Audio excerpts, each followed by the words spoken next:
cool, but not uncomfortably so in the way that frosty mornings are.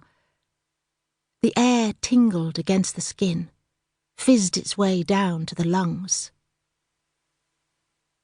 The woman in green, Jessica, edged closer to her sister, whose face had grown pale and whose hands were clutching the rim of the basket.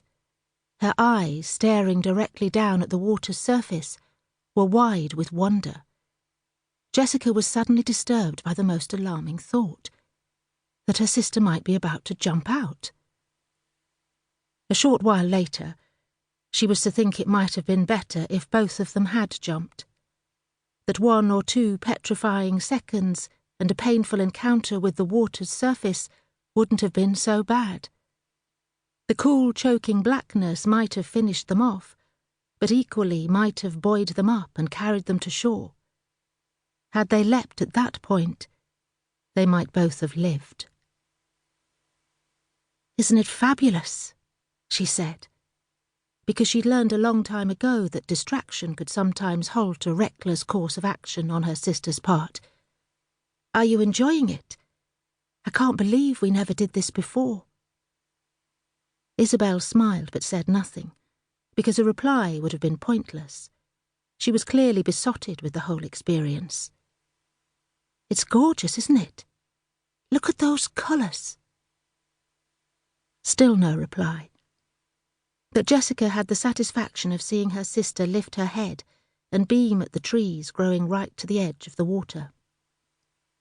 They were like ladies at a ball, jostling for space, their floating gowns trailing down, twisting together, until it was impossible to tell where one ended and another began. Beyond the trees, the hills, glowing like precious metals, went on forever. "We're now above the Harcourt estate." From takeoff, the pilot had been the only one to speak above a whisper. "The original house was built on the rise directly ahead, but destroyed by fire in the late 19th century. Do we need a bit more height?" The retired journalist, with the thinning hair and thickening waistline, was frowning at the rapidly approaching trees. "Don't worry, folks. I've done this before." The 6-foot red-haired Geordie pilot tickled the air above the burner with a short burst of flame, and those closest to him felt the oven blast of hot air on their heads. "I like to stay low at this point, because these woods are one of the best places in Northumberland to see red squirrels. Also, whilst it's a bit late in the year, ospreys." There was a sudden flurry of camera activity, and a pressing towards the side of the basket closest to the woods. Neither of the sisters had brought a camera, so they were the first to see the ruined upper sections of the house come into view, rising from the tree canopy like badly stained teeth. The sister in black shuddered. "The 16th century house was built here for defensive purposes," said the pilot as the balloon rose a little to skirt the treetops. "Back then, you'd get an uninterrupted view of nearly 50 miles of countryside. 15 minutes from landing, folks." "Is that one? Top of the wide tree with the yellow leaves? Greyish-brown feathers?" One of the hikers was pointing back towards the treetops, and the focus of attention shifted away from the house. "Could be."